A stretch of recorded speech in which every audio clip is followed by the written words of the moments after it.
नमस्कार, मैं हूं रमेश अवस्थी। 5 राज्यों में मचे चुनावी घमासान पर देखिए हमारी खास पेशकश 5 का पंच। आज हम आपको सबसे पहले दिखाएंगे जयललिता के गढ़ में कैसे डीएमके सेंधमारी कर रही है। इसके साथ ही आपको दिखाएंगे तमिलनाडु में मुस्लिम वोट बैंक के लिए कैसे गठजोड़ बैठा रहे हैं राजनीतिक दल और अपना अस्तित्व बचाने के लिए कैसे जूझ रही है सीपीआई और सीपीएम। साथ ही दिखाएंगे केरल के अनोखे उम्मीदवारों के अनोखे वादे और दिखाएंगे चुनाव से जुड़ी कुछ स्पेशल रिपोर्ट। तो अगले आधा घंटे बने रहिए हमारे साथ।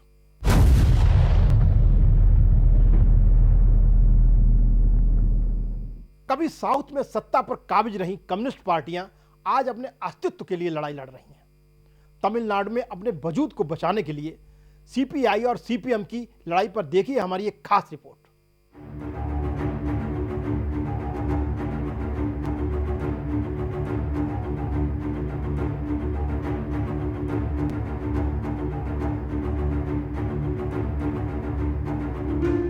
अस्तित्व के लिए जूझ रही सीपीएम और सीपीआई।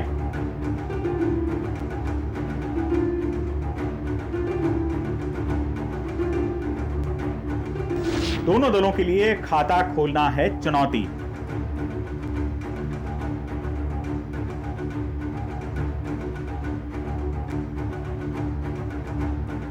तमिलनाडु विधानसभा चुनाव में वाम दल सीपीएम और सीपीआई अपने अस्तित्व बचाने की लड़ाई लड़ रहे हैं। प्रमुख गठबंधन के साथ चुनावी मैदान में उतरे दोनों दलों के लिए सबसे बड़ी चुनौती विधानसभा चुनाव में चंद सीटें जीतने की है, क्योंकि पिछले चुनाव में दोनों दल खाली हाथ रह गए थे। ऐसे में सारी उम्मीदें गठबंधन की राजनीति पर टिकी हुई हैं। राज्य में वामपंथी दलों की सक्रियता शुरू से ही रही है। वर्ष 1964 में भारतीय कम्युनिस्ट पार्टी का विभाजन हुआ और उससे भारतीय कम्युनिस्ट पार्टी माकपा के रूप में एक नया दल निकला। दल विभाजन के बाद 1971 में हुए 5वें लोकसभा के चुनाव तक सीपीएम और सीपीआई कांग्रेस के विकल्प के तौर पर उभर रहे थे।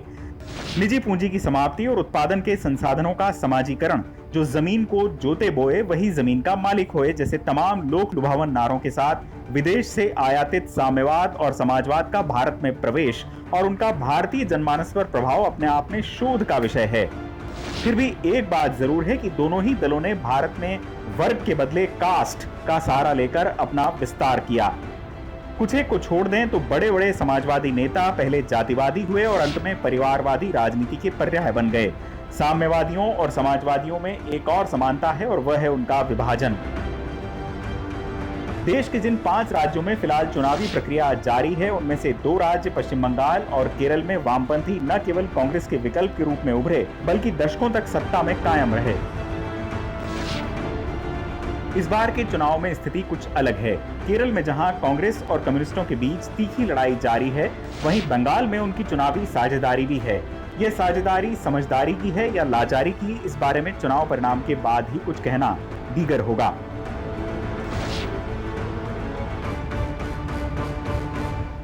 पश्चिम बंगाल में कांग्रेस साथ मुस्लिम संगठन इंडियन सेक्युलर फ्रंट को गठबंधन में शामिल करना यह बताता है कि अब शायद कम्युनिस्टों को अपनी पहचान खत्म होने का संकट दिख रहा है।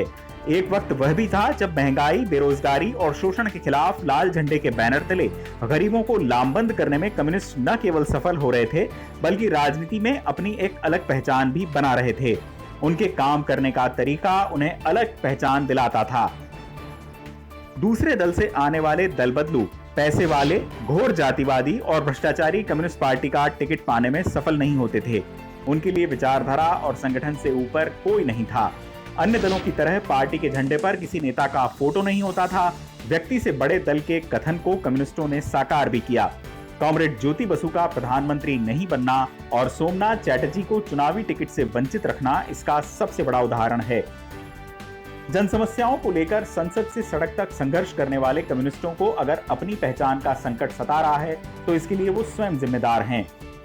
राष्ट्रीय मुद्दों की तुलना में अंतर्राष्ट्रीय विषयों पर उनकी प्रतिबद्धता और विदेशी चश्मे से भारत को देखने के कारण वो जनता और जमीन से कटते चले गए। 1974 में जेपी आंदोलन इसका बड़ा उदाहरण है।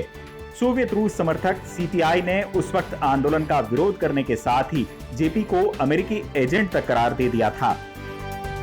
आपातकाल में वामपंथी नेता फासिस्ट विरोधी सम्मेलन कर रहे थे। 1977 का चुनाव परिणाम और उसके बाद के चुनावी आंकड़े बतलाते हैं कि सीपीआई उसके बाद से अपनी पहचान के लिए जूझती आई है। वहीं सीपीएम और कांग्रेस के संबंधों से पर्दा तब उठ गया जब 1980 में इंदिरा गांधी ने दोबारा सत्ता में लौटने के बाद कई राज्यों की सरकारों को बर्खास्त तो किया, लेकिन सीपीएम के नेतृत्व वाली बंगाल और केरल सरकार को नहीं छेड़ा। पश्चिम बंगाल और केरल सीपीएम के मजबूत किले माने जाते थे, लेकिन 2004 में मनमोहन सिंह के नेतृत्व वाली कांग्रेस सरकार का समर्थन कर सीपीएम ने अपने गढ़ में खुद ही सेंध लगवा ली। 2004 में सीपीएम के 43 लोकसभा प्रत्याशी जीते थे, तो 2009 में घटकर 16 और 2014 में 9 रह गए। इन 9 में से 5 तो केरल से ही थे। 2019 के लोकसभा चुनाव में बंगाल में तो कम्युनिस्टों का खाता ही नहीं खुला और उनकी विदाई हो गई। जैसे बंगाल, केरल और त्रिपुरा दशकों तक सीपीएम के गढ़ रहे, वैसे ही बिहार में वर्षों तक सीपीआई का प्रभाव रहा, जो धीरे धीरे कम होता गया। 1991 में बिहार की 8 लोकसभा सीटों पर जीतने वाली पार्टी 1998 से लेकर 2019 तक प्रदेश में मुश्किल से 1 सीट तक नहीं जीत पाई। इसका कारण यह है कि जब कम्युनिस्ट टूटकर अलग होते हैं तो एक की कमियों पर आरोप लगते हैं। सीपीएम ने सीपीआई पर, तो सीपीएम से टूटकर बने सीपीआई-एमएल ने सीपीएम की कमियों पर आरोप लगाया था। माले का बिहार में अपना एक आधार था, परंतु 2010 के विधानसभा चुनाव में यह दल भी शून्य पर सिमट गया। मजबूर होकर 2015 में तीनों दल साथ मिलकर चुनाव लड़े, फिर भी सीपीआई-एमएल केवल 3 सीट ही जीत पाई। 1997 में सीवान में माले से जुड़े जेएनयू के छात्र नेता चंद्रशेखर की हत्या कर दी गई। हत्या सांसद शहाबुद्दीन ने कराई थी, जो लालू प्रसाद के करीबी थे। माले राष्ट्रीय जनता दल राजद को अपना दुश्मन नंबर 1 कहता था, मगर 2020 में सीपीआई सीपीएम के साथ सीपीआई-एमएल ने भी राष्ट्रीय जनता दल यानी आरजेडी और कांग्रेस के नेतृत्व वाले गठबंधन में चुनाव लड़ा। सीपीआई-एमएल 12 सीटें जीत पाने में सफल रही, जो उसका अब तक का सबसे बेहतर प्रदर्शन है। आज बड़ा सवाल यही है कि क्या सीपीएम बंगाल में इंडियन सेक्युलर फ्रंट के सहारे अपनी डूबती नैया को पार लगा पाएगी। दूसरा सवाल यह है कि क्या सीपीआई कांग्रेस की पिछलग्गू बनकर दया की पात्र वाली पार्टी बनकर रह गई। कुछ वैसी ही नीति सीपीएम की भी होने जा रही है। क्या वामपंथी अपने अस्तित्व की आखिरी लड़ाई लड़ रहे हैं? समय के लिए ब्यूरो रिपोर्ट।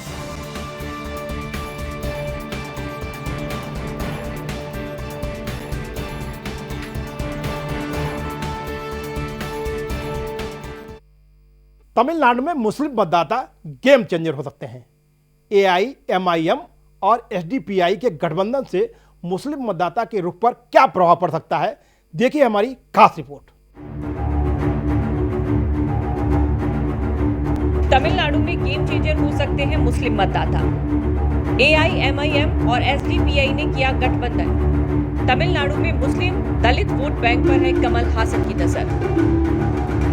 विधानसभा चुनाव शुरू हो चुके हैं और अभी जिन राज्यों में विधानसभा चुनावों की प्रक्रिया चल रही है, उनमें दक्षिणी राज्य तमिलनाडु में आबादी और मतदाताओं की संख्या के लिहाज से मुसलमान कोई बड़ा वोट बैंक नहीं है और उनकी तादाद करीब 6% के आसपास ही है।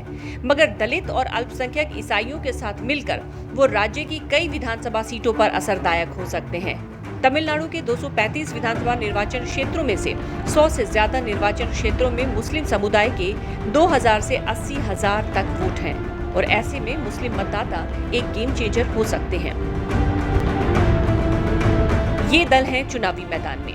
तमिलनाडु में Indian Union Muslim League, Manithaneya Makkal Katchi, All India Majlis-e-Ittehadul Muslimeen और Social Democratic Party of India सहित कई मुस्लिम राजनीतिक दल तमिलनाडु के सियासी समर में चुनावी मैदान में हैं।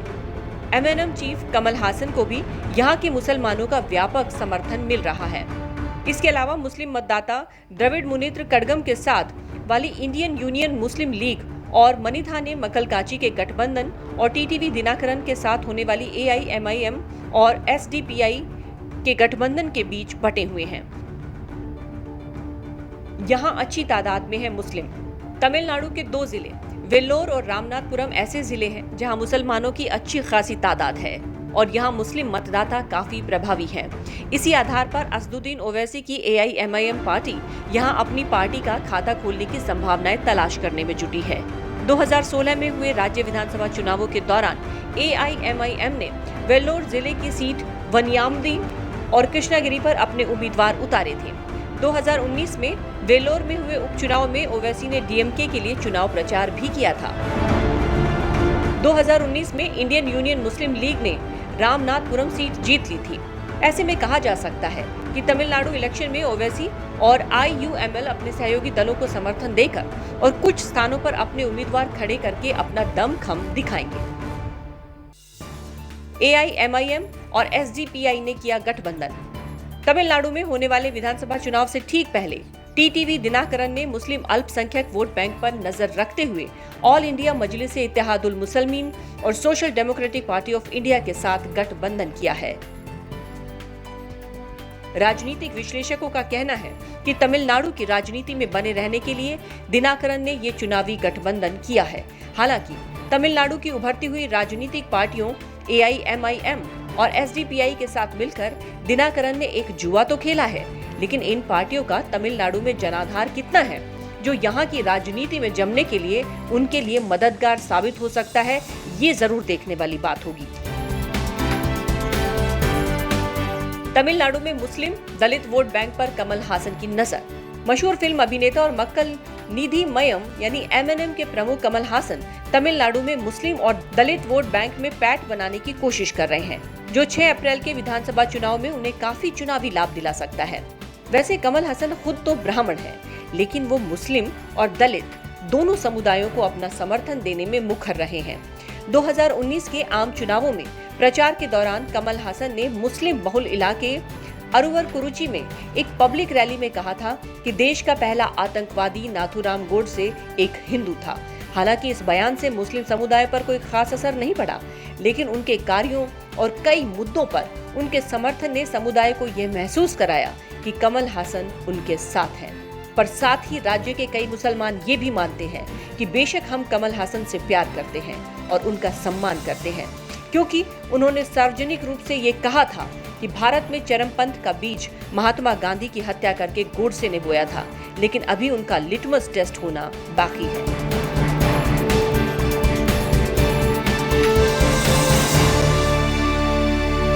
%20 है दलित वोट बैंक। तमिलनाडु में लगभग 20% वोट शेयर के साथ दलित एक मजबूत समुदाय है। सांसद थोल तिरुमावलवन के नेतृत्व वाली विदुथलाई चिरुथाइगल काची तमिलनाडु की प्रमुख दलित पार्टी है, लेकिन दलित वोट अभी तक द्रमुक, कांग्रेस और अनाद्रमुक पार्टियों में बंट जाता है। बहुत कम संख्या में दलित वोट बीजेपी के हिस्से में जाता है।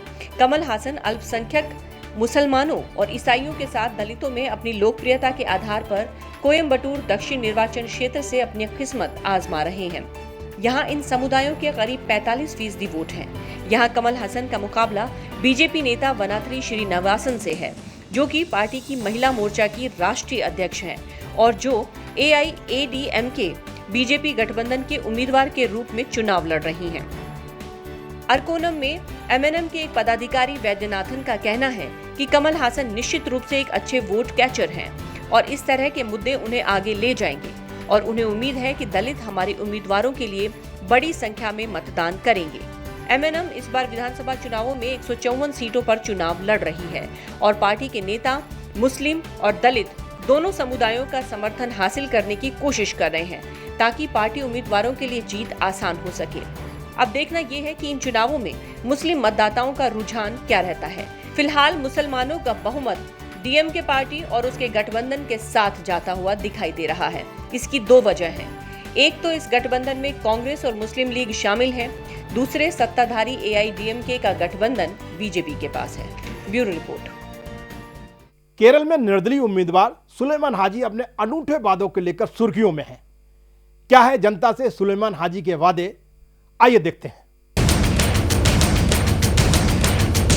केरल में निर्दलीय उम्मीदवार कटूरपति सुलेमान हाजी का अनोखा वादा। MLA बने तो कतर ले जाकर दिखाएंगे फुटबॉल वर्ल्ड कप। खाड़ी के देशों में व्यापार करते हैं सुलेमान हाजी। कोंडोटी विधानसभा सीट से निर्दलीय उम्मीदवार है सुलेमान। केरल में विधानसभा चुनाव को लेकर सियासी घमासान जोरों पर है। तमाम पार्टियां और उम्मीदवार वोटरों को रिझाने के लिए एक से बढ़कर एक वादे कर रहे हैं। इसी बीच विधानसभा चुनाव लड़ रहे एक उद्योगपति ने वोटरों से एक अनोखा वादा किया है। निर्दलीय उम्मीदवार कटूरपति सुलेमान हाजी का कहना है कि अगर वो चुनाव जीत जाते हैं तो स्थानीय क्लबों के लिए फुटबॉल टूर्नामेंट आयोजित करेंगे। इसकी चैंपियन टीम को 2022 में कतर में होने वाले फुटबॉल विश्व कप देखने का मौका दिया जाएगा। आपको बता दें कि कटूरपति सुलेमान हाजी खाड़ी के देशों में व्यापार करते हैं। कोडोंटी विधानसभा सीट से वाम मोर्चा के समर्थन से निर्दलीय चुनाव लड़ रहे हैं। लोकल मीडिया रिपोर्ट के मुताबिक सुलेमान हाजी ने कहा, ये मेरा वादा है और मैं कतर में विश्व कप देखने के लिए अपने लोगों को ले जाने के अपने वादे का सम्मान जरूर करूंगा। कोडोंटी में हम मलप्पुरम जिले के अन्य हिस्सों की तरह ही फुटबॉल के साथ प्यार करते हैं। उनके वादे का एक और मुख्य आकर्षण कोडोंटी को हवाई सेवा से जोड़ने, नहर की सफाई और शहर के लिए एक मास्टर प्लान है। सुलेमान हाजी ने ये भी वादा किया है कि वो एक स्पोर्ट्स कॉम्प्लेक्स बनवाएंगे जिसमें फुटबॉल ग्राउंड भी होगा। उन्होंने कहा कि कोडोंटी को एयरपोर्ट सिटी में बदलने के बाद यहाँ न बाढ़ आएगी और न ट्रैफिक की समस्या होगी।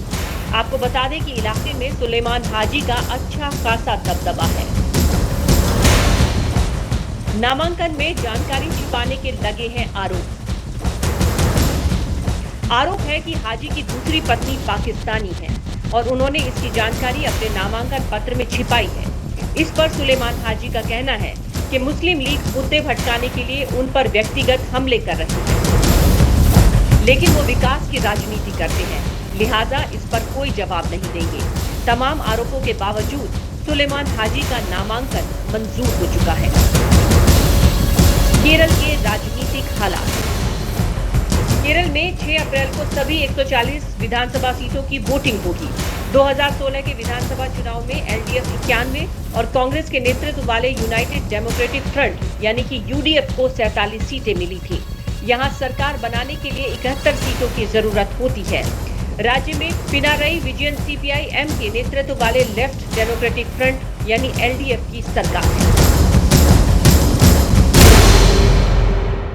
पश्चिम बंगाल के चुनाव इतिहास में अब तक 2 मुख्यमंत्री पद पर रहते हुए चुनाव हार गए थे। इसलिए दीदी के सामने इस बार के चुनाव में अपनी साख बचाने के लिए सबसे बड़ी चुनौती है। बंगाल में मजबूत हुई बीजेपी क्या दीदी के लिए टेंशन पैदा कर रही है? देखिए हमारी ये खास रिपोर्ट। पश्चिम बंगाल में 2 मुख्यमंत्री हार चुके हैं चुनाव। ममता की चुनौतियां बढ़ी, टीएमसी के सामने बीजेपी खड़ी। क्या पश्चिम बंगाल में इस बार कुछ नया होने वाला है? क्या ममता बचा पाएंगी अपनी कुर्सी? पश्चिम बंगाल में इस बार का विधानसभा चुनाव ऐतिहासिक हो चुका है। मुख्यमंत्री ममता बनर्जी को राज्य की सत्ता से हटाने के लिए बीजेपी पूरी ताकत झोंक रही है, तो टीएमसी प्रमुख ममता बनर्जी यानी ममता दीदी भी पीछे नहीं है। ममता बंगाली अस्मिता की आड़ में तीसरी बार सत्ता में आने का प्रयास कर रही हैं, लेकिन पश्चिम बंगाल में 2 मुख्यमंत्री खुद चुनाव हार चुके हैं। तो इस बार भी सवाल बरकरार है कि क्या एक बार फिर इतिहास अपने आप को दोहराएगा या मुख्यमंत्री ममता बनर्जी फिर जीतकर हैट्रिक लगाएंगी? यह सवाल इसलिए उठता है क्योंकि ममता बनर्जी अब 2016 की तरह ताकतवर नहीं रह गई है। पिछले 4 महीनों में टीएमसी के कई मंत्री, विधायक और सांसद पार्टी छोड़ चुके हैं। उनके 2 सबसे मजबूत सहयोगी मुकुल राय और शुभेंदु अधिकारी अब बीजेपी की जीत की रणनीति बना रहे हैं। पश्चिम बंगाल में जो नई राजनीतिक परिस्थितियां पैदा हुई हैं, क्या उससे इस बार कुछ नया होने वाला है? दीदी की पार्टी का हालिया प्रदर्शन। साल 2019 में हुए लोकसभा चुनाव के नतीजों में ममता बनर्जी की पार्टी ने 42 में से 22 सीटों पर जीत हासिल की है, जो पिछली बार की तुलना में 12 सीटों का लॉस है। मगर यहाँ आपको ये समझना चाहिए कि अगर वोट प्रतिशत की बात करें तो टीएमसी को 2014 की तुलना में इजाफा हुआ है। ममता के खिलाफ मजबूत मोर्चाबंदी। ममता बनर्जी शक्तिशाली नेता है। वो 10 साल से मुख्यमंत्री है, तीसरी बार मुख्यमंत्री बनने के लिए चुनावी मैदान में है। 2021 में पहली बार वे कांटे के मुकाबले में फंसी है। वैसे पश्चिम बंगाल में साल 2011 में बुद्धदेव भट्टाचार्य और साल 1967 में प्रफुल्ल चंद्र सेन 2 मुख्यमंत्री पद पर रहते हुए खुद चुनाव हार चुके हैं। अगर 2021 में ममता भी चुनाव हार जाए तो कोई आश्चर्य की बात नहीं, क्योंकि जब बदलाव की आंधी चलती है तो बड़े बड़े सूरमा धराशायी हो जाते हैं। 2011 में कैसे हारे थे मुख्यमंत्री? सीपीएम के बटवृक्ष ज्योति बसु ने स्वेच्छा से 2000 में मुख्यमंत्री की कुर्सी छोड़ दी थी। इसके बाद बुद्धदेव भट्टाचार्य सीएम की कुर्सी पर बैठे थे। वे 2001 और 2006 का चुनाव जीत चुके थे। 2006 में बुद्धदेव भट्टाचार्य की अगुवाई में सीपीएम ने पहले से बेहतर प्रदर्शन किया था। 2001 में सीपीएम को 143 सीटें मिली थी, तो 2006 में यह बढ़कर 173 हो गई। लेकिन 2011 के चुनाव के समय ममता बनर्जी की मजबूत चुनौती से माहौल बदला बदला सा था और किसी ने सपने में भी नहीं सोचा था कि मुख्यमंत्री बुद्धदेव भट्टाचार्य खुद चुनाव हार जाएंगे। बुद्धदेव भट्टाचार्य पिछले 24 साल से जादवपुर से विधायक थे। जनता में उनकी अच्छी खासी पकड़ थी। तब टीएमसी के उम्मीदवार ने बुद्धदेव भट्टाचार्य को 16,684 वोटों से हरा दिया और जिसकी कल्पना नहीं की गई वही हुआ। 1967 में रसगुल्ला क्रांति से हार गए थे सीएम। 1962 के पश्चिम बंगाल विधानसभा चुनाव में कांग्रेस को जीत मिली थी। प्रफुल्ल चंद्र सेन मुख्यमंत्री थे। 1965 में सरकार को शिकायत मिली कि बंगाल में दूध की इतनी कमी हो गई है, मां अपने नवजात बच्चों को दूध नहीं पिला पा रही है। प्रफुल्ल चंद्र गांधीवादी नेता थे और जनता के हक में तुरंत फैसला लेते थे। उन्होंने अफसरों को दूध की कमी का पता लगाने का आदेश दिया।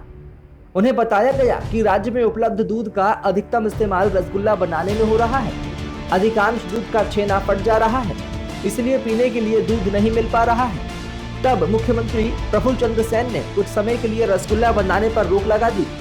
रसगुल्ला बंगाल में केवल मिठाई ही नहीं बल्कि संस्कृति का एक हिस्सा भी है। रसगुल्ला पर प्रतिबंध से लोग नाराज हो गए। उस समय वामपंथी दल पश्चिम बंगाल में अपनी जड़ें जमा रहे थे।